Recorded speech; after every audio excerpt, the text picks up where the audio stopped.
하나됨. 자, 하나됨인데요. 자, 하나됨. 뭘 하나되느냐? 즉, 다시 말해서, 에, 자, 하나됨. 어,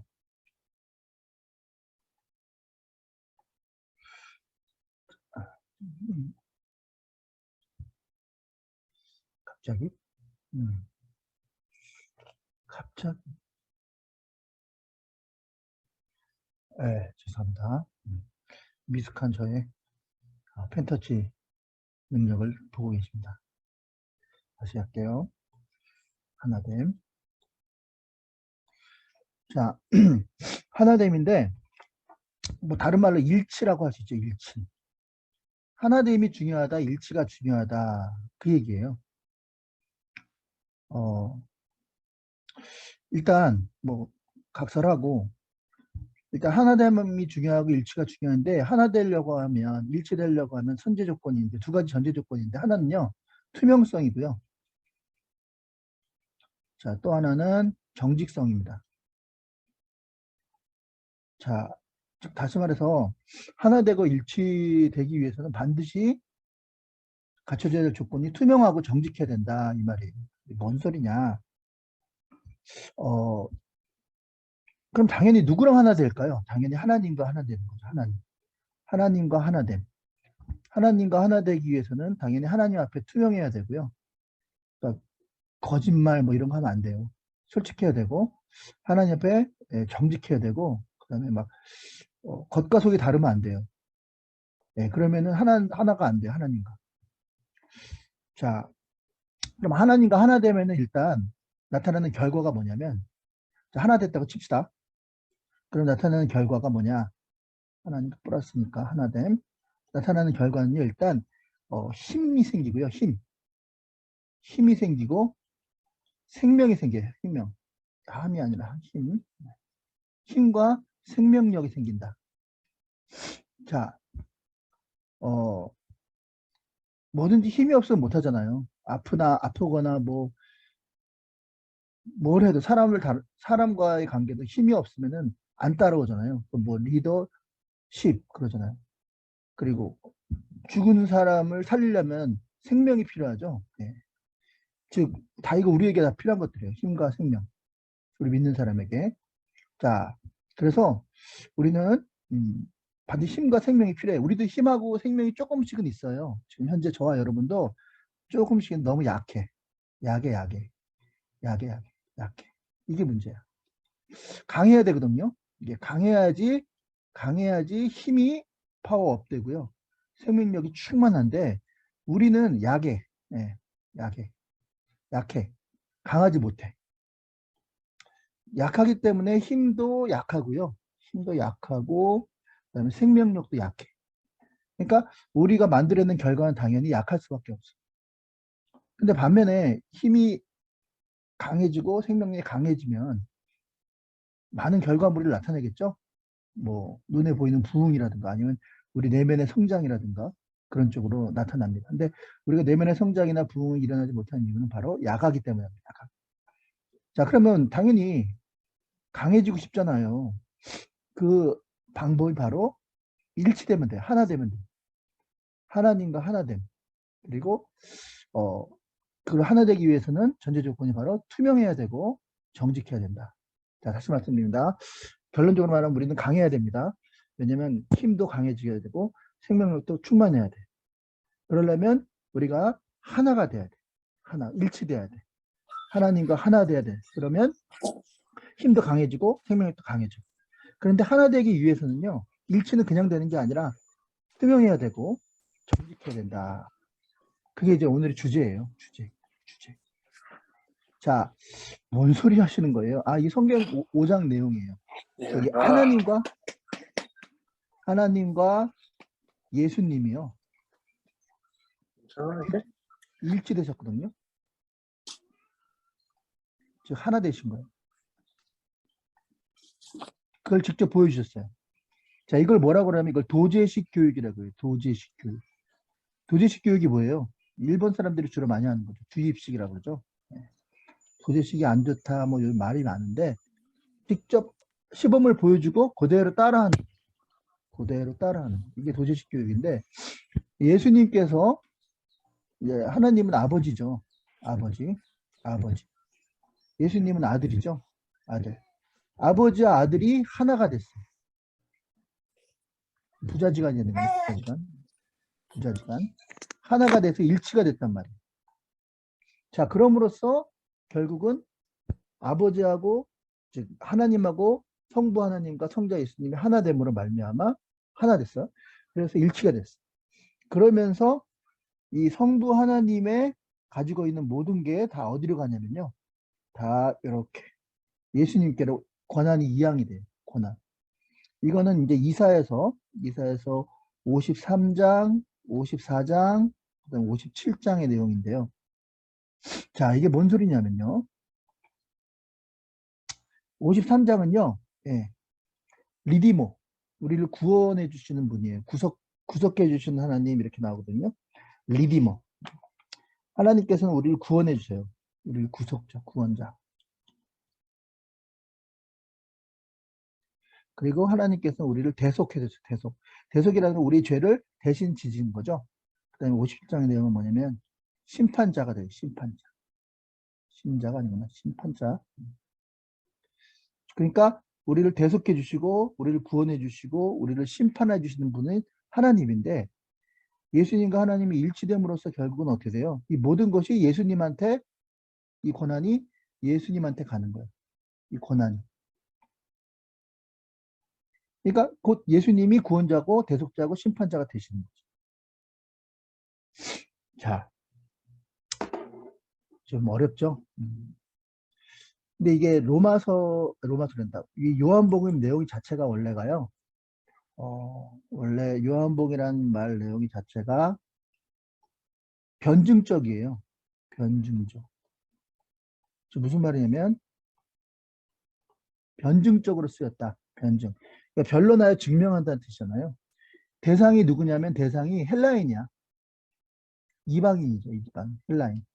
헬라인을 대상으로 하는 거예요. 이방인. 그러니까 마테바가 누가는 유대인이 대상이에요. 그러니까 유대인들은 뭐 쉽게 말하면 우리는 뭐 교회 용어들 우리 교회 안에 쓰는 용어들은 다 통하잖아요. 뭐 은혜라든가 뭐 축복이라든가 뭐 이런 얘기는 우리 흔히 얘기하는 얘기들이잖아요. 뭐 인내라든가 겸손. 근데 라디오스타 가가지고 은혜라는 말 잘 안 써요. 김구라가 뭐 은혜 뭐 축복 이런 얘기 잘 안 써요. 얘기해도 못 알아들어요. 그런 사람들에게 예수님을 소개하려면 그런 사람들이 이해할 수 있는 언어로 이야기를 해야 되죠. 근데 이제 안 믿는 사람들이 문화가 다르다 이게 문화가. 그러면 문화가 다른 그들에게 예수님을 소개하려면 가장 합당한 방법이 바라면 논리적으로 말하는 논리적. 즉 다시 말해 인간의 두뇌는 다 논리적이잖아요. 그러니까 논리적으로 이해 납득 공감이 되도록 설명을 하면 통하거든요. 자, 논리적으로 이해 납득 공감이 가도록 설명하는 방식이 바로 변증법. 대상은 헬라인, 즉 전도하려고 이 요한복음이 쓰여진 거예요. 그러니까 굉장히 논리적인 말이고요. 굉장히 변증적인 내용이다 이렇게 보시면 돼요. 그래서 마태, 마가, 누가하고는 좀 용어가 달라요. 즉 교회 안에서 쓰는 용어가 아니다 이 말이죠. 자, 아까 말씀드렸듯이 뭐 일치됨, 하나됨이라든가 하나됨 이런 얘기들은 교회에서 잘 안 쓰거든요. 사실은 일치 뭐 그런 얘기 잘 안 쓰죠. 네. 자, 이런 얘기는 안 믿는 헬라인들을 위해서 이렇게 요한이 설명을 하고 있다 이렇게 보시면 되겠습니다. 자, 그러니까 예수님이 아버지하고 하나님 아버지하고 예수님이 하나가 되었죠. 그래서 결국은 예수님이 이꼴 하나님이에요.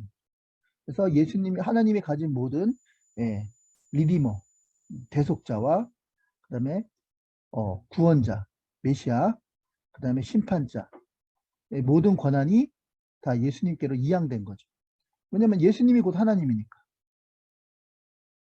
그래서 그런 것을 이제 도제식으로 보여줬다. 도제식 교육. 봤지? 봤지? 자, 너희들도 마찬가지야. 이 얘기해, 너희들도. 너희들도, 우리도 마찬가지는 어떻게? 예수님과 나, 하나 돼야 돼, 하나.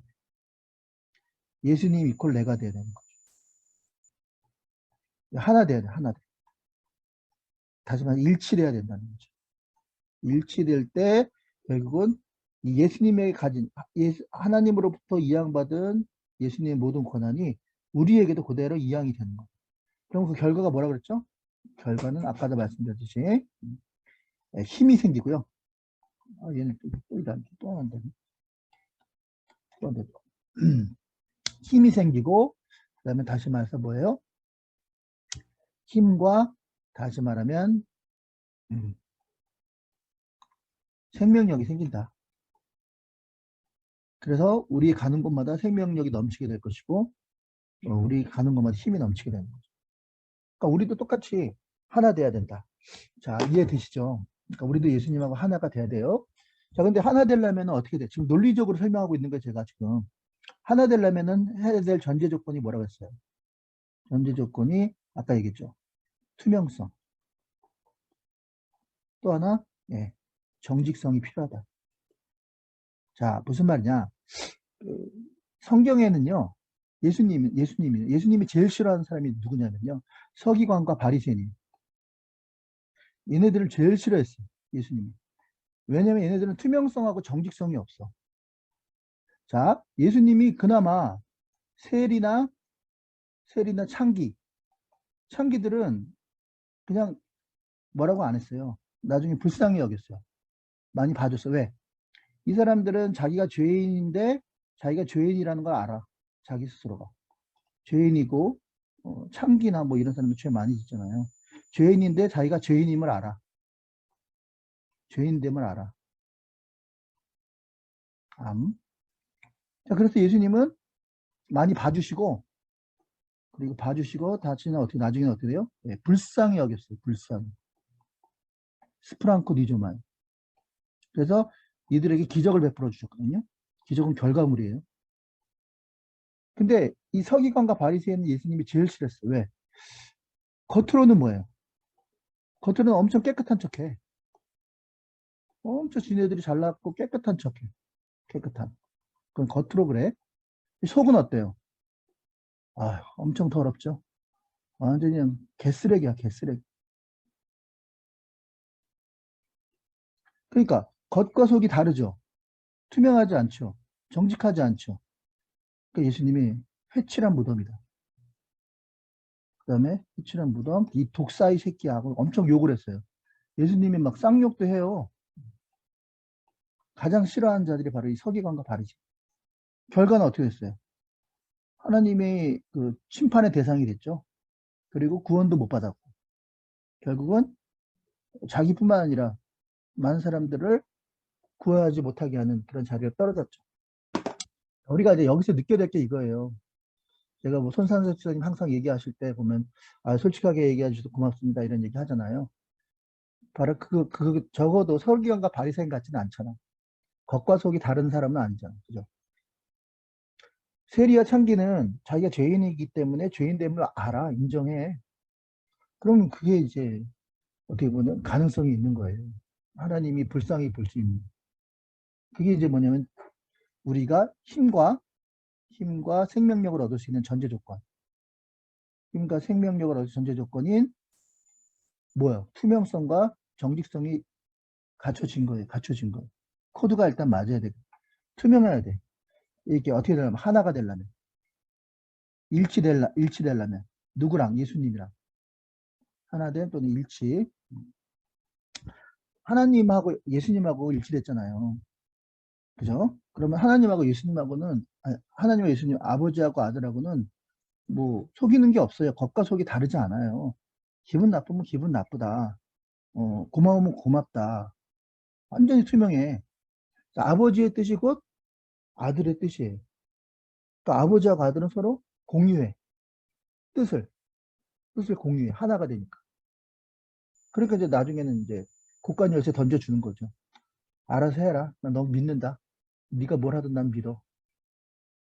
그 사도 바울도 거의 예수님급이잖아요. 근데 사도 바울이 신약 성경에 3분의 1을 썼잖아요. 결혼도 안 하고 사도 바울은 오직 예수님밖에 없었잖아요. 그러니까 사도 바울의 생각이나 예수님의 생각이나 거의 비슷해. 그러니까 제일 믿을 수 있는 사람한테 성경책을 쓰게 하셨지 않았을까라는 생각을 합니다. 그러니까 마찬가지라는 거예요. 일치됨, 하나됨. 아버지하고 아들하고 하나 돼서 아버지의 모든 권한, 리디머, 대속자와 구원자와 그리고 심판자의 권한이 다 예수님께 이양됐듯이 우리도 예수님과 하나가 돼야 돼. 하나가 되기 위한 전제 조건은 투명해야 돼. 거짓말을 하면 안 돼. 나 죄인입니다 하고 까발려야 되고, 그 다음에 두 마음을 품으면 안 돼. 그러니까 정직해야 된다는 거지, 정직해. 괜히 목에 힘주면 안 된다는 거야. 아니면서 긴 척하고, 어? 그러면 안 된다는. 그러면은 하나됨이 떨어져. 순도가 떨어져. 근데 하나만 딱 되잖아요. 그럼 100만 볼트 전류에 꽂기만 하면 우리가 전력을 만들어내는 게 아니라 그 근원에 꼽았기 때문에 힘과 생명력이 어마어마하게 나타나게 된다. 그 결과물이다. 당연히 우리도 그럼 어떻게 해야 되겠어요? 하나님, 예수님이 하나님과 하나 된 것처럼 우리도 하나님과 예수님과 하나가 돼야죠. 그러려면 투명해야 되고 정직해야 되고. 자, 그럼 이 투명하고 정직하려면 뭐 어떻게 해야 되냐? 투명하고 정직해야 되는 방법이 있잖아요. 그게 바로 예배예요, 예배. 예배. 예배에 나와서 하나님을 자꾸 나와서 우리의 더러운 죄를 회개하고 깨끗하게 씻어야 돼. 그래야지 투명하고 정직할 수 있다고. 우리 가만히 놔두면요. 그냥 더러운 것만 쌓여요. 더러운 것만 보고 더러운 것만 쌓이기 때문에. 근데 이거를 이제 깨끗하게 해야 돼. 깨끗해. 이거를 이제 성결이라고 하거든요. 성결. 성결하기 위해서는 자꾸 예배에 나와서 이거를 깨끗하게 우리 마음과 몸과 마음을 예배를 통해서 자꾸 씻어내야 돼. 예배한테 우리 뭐 찬송도 부르고 말씀도 듣지만 그 다음 또 뭐예요? 회개하잖아요. 회개. 회개하면서 이걸 깨끗하게 하는 거거든요. 자,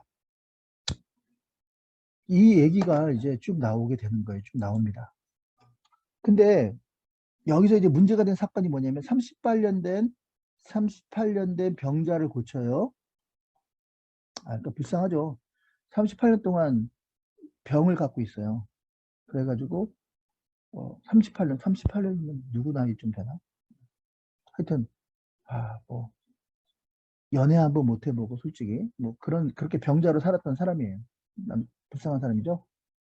이거를 이제 고치십니다. 언제? 고쳐요. 고치심. 당연히 병자한테 네 소원이 무엇냐라고 물어보면 당연히 병 고침을 받는 것입니다라고 하겠죠. 이거 당연한 거죠. 그럼 당연히 병자한테는 가장 중요한 건 병 고침입니다. 소원. 그래서 병을 고치게 되죠. 병을 고치게 되는데 결국은 좋은 일이죠. 좋은 일이에요. 착한 일이고 좋은 일이에요. 기뻐해야 되는 게 당연하죠. 근데 서기관과 바리새인은 어떻게 했을까요? 여기서부터 이제 예수님이 신성모독이다 이거야. 신성모독. 자, 이 사람들을 완전 겉과 속이 다른 사람들이죠. 겉으로는 거룩한 척하면서 지금 이렇게 불쌍한 사람이 고쳐졌으면은 기뻐해야 되는데 예수님의 그 행동을 꼬투리 잡는 거예요. 왜 신성모독이냐? 왜? 왜? 뭐가 잘못됐는데? 예. 왜 그랬냐면요. 안식일에 고쳤단 말이에요. 안식일에. 안식일에 고친 거를 문제로 삼는 게 아니라 고친 다음에 네 돗자리 있잖아요. 돗자리. 이 사람이 깔고 앉은 돗자리를 들고 일어나 가라 그랬거든. 돗자리를 일어나 들고 가라. 자리를 들고 가라. 뭐 그래서 앉은 명이면 일어나 하면 일어났어.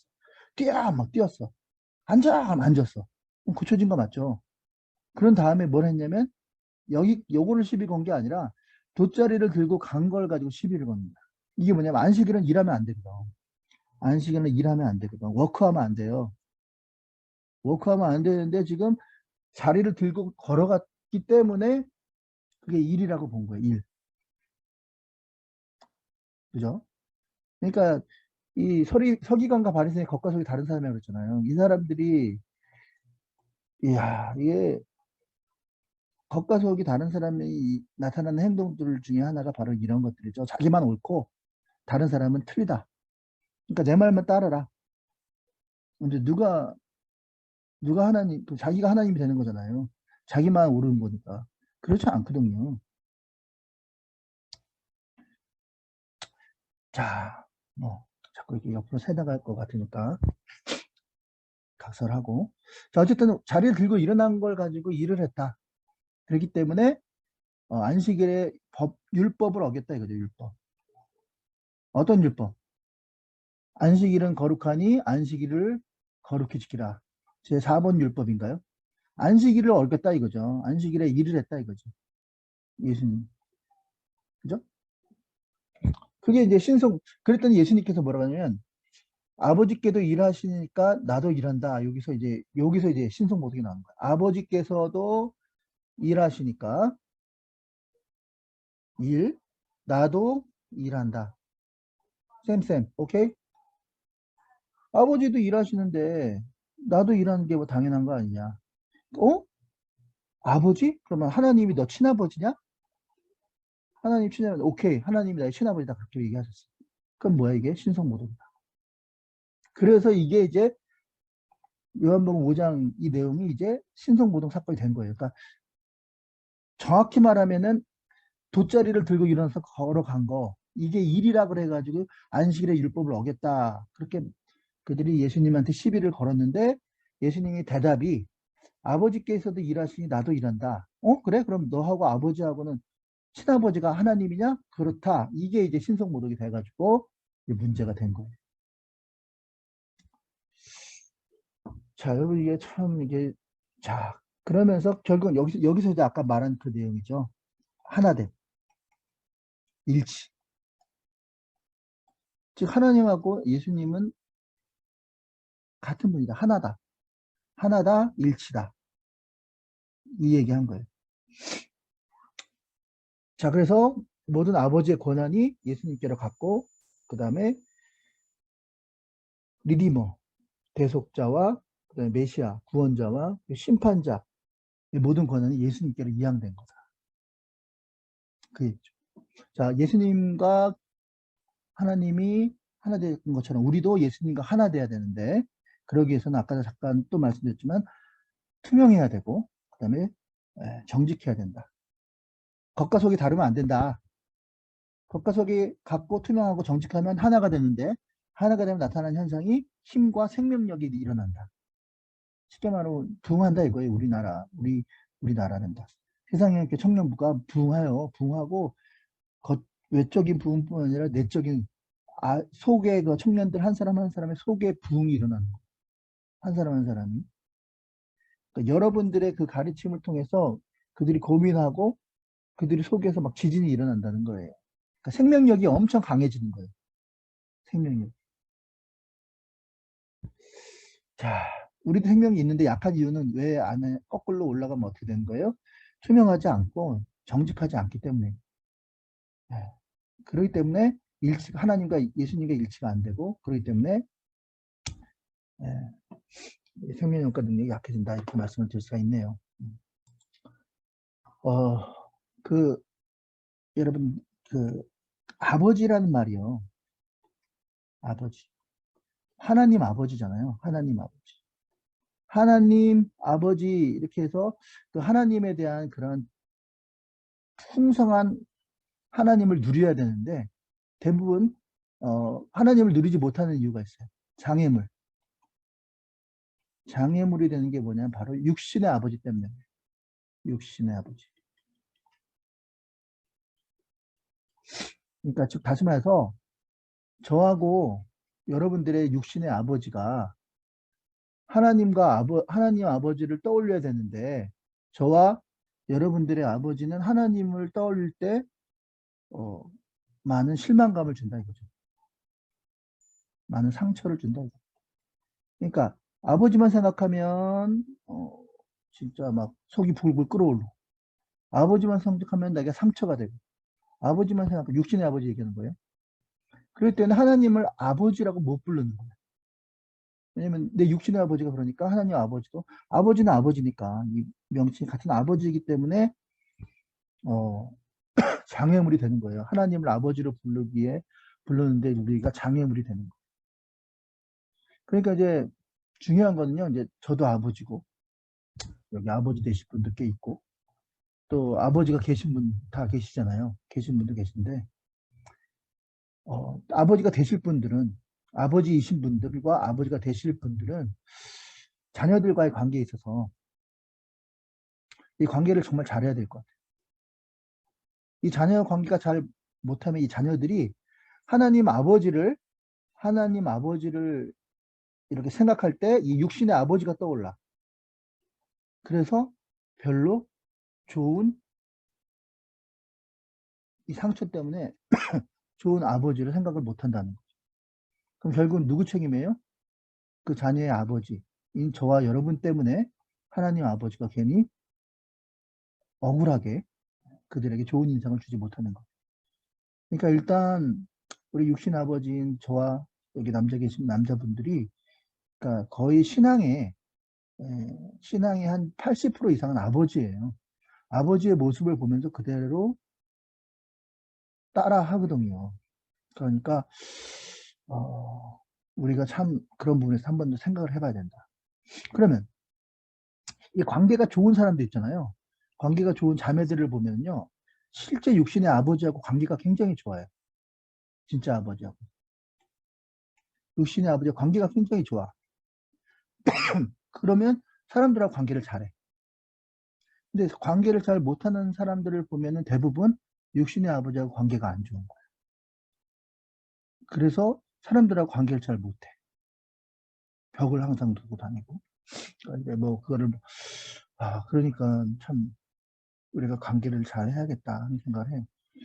저도 이렇게 보면은 그 제가 뭐 저도 할 말은 없어요. 할 말 없는데 첫째 동환이를 보면은 뭐 관계가 별로 안 좋잖아요. 저하고 관계가 그렇게 좋은 편은 아닌데 그래도 얘가 그렇게 다른 데서 관계를 잘 못하는 건 아닌 것 같아요. 근데 그 왜 그런가 봤더니 얘가 꼭 지금 나이가 26이잖아요. 26세인데 나한테 항상 말은 잘 안 걸어요. 근데 항상 나한테 쓰는 용어가 아빠라 그래, 아빠. 이렇게 팔뚝이 이렇게 산만한 애가 아빠, 아빠 그러니까 좀 이상하더라고. 그러면서 항상 이제 자기가 필요할 때 주로 이제 돈 붙여달라고 할 때가 주로 많이 5만 원만 붙여주세요. 뭐 10만 원만 붙여주세요. 붙여주면 감사합니다 하고 하트 막 날리고 막 그러거든요. 그래서 아빠라고 부르는 거 보면 그래도 좀 희망이 있다. 이런 생각을 해보게 됩니다. 그러니까 아버지하고 아들하고 또는 딸하고 이렇게 관계를 맺을 때 정말 친밀도가 높아야 되겠다. 그런 생각을 다시 해보게 됩니다. 자, 이거는요, 다른 예를 들어볼게요. 태조 이성계하고 그 아들인 이방원 있잖아요. 이방원, 태종, 이방원. 관계가 별로 안 좋았어요. 관계가 별로 안 좋았어요. 왜? 아버지가 이방 아들을 인정을 안 했잖아요. 근데 이방원은 나중에 자기가 정권을 잡잖아요.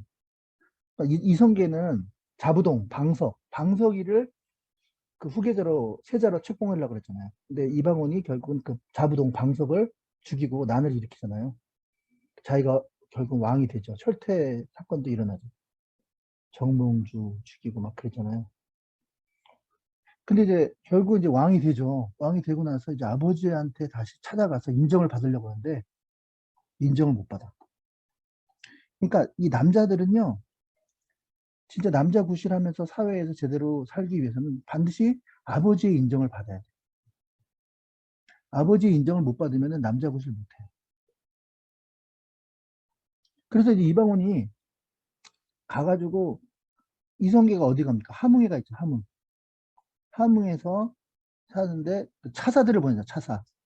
차사들을 보내서 아버지의 마음을 돌리려고 보내면 또 죽이고, 보내면 또 죽이고, 보내면 또 죽이고.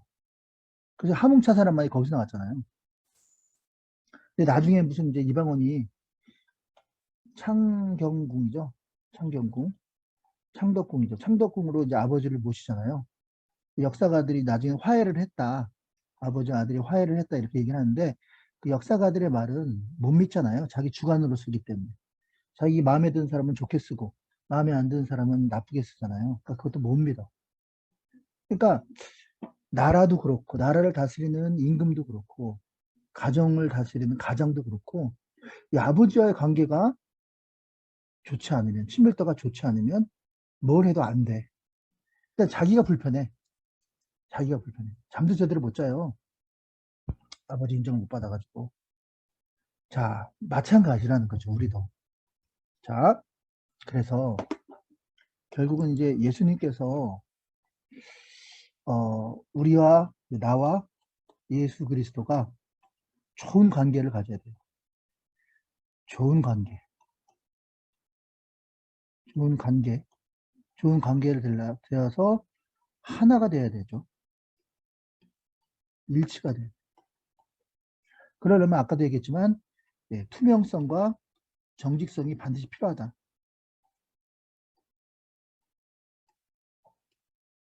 즉 겉과 속이 같아야 돼요. 겉다르고 속다르면 안 돼요. 하나님 제일 싫어하는 거예요, 이게. 겉과 속이 같아야 돼. 이게 중요해요. 자, 그러면 어떻게 된다고 아까 말씀드렸듯이 힘과 생명력이 생긴다. 부흥해요, 부흥. 네. 자, 근데 이제, 자, 그럼 당연히 나하고 예수님하고 봤을 때, 자, 어느 쪽이 위예요? 당연히 예수님이 위죠. 모든 면에서 위잖아요. 그러니까 예수님, 우리하고 뭐, 내가 50%, 하나님 50% 이게 아니라 100% 하나님이 압도적이에요. 나는 빵 퍼센트예요, 사실은. 플러스 돼가지고 100% 되는 거거든요. 이게 불가항력적인 은혜라고 해요. 일레지스티블 그레이스. 칼빈의 교리 중에 하나인데, 뭐, 감리교 같은 경우에는 나의 선함과 50%, 하나님의 선함과 50% 합쳐서 100% 이렇게 얘기하는데, 그건 감리교 얘기예요.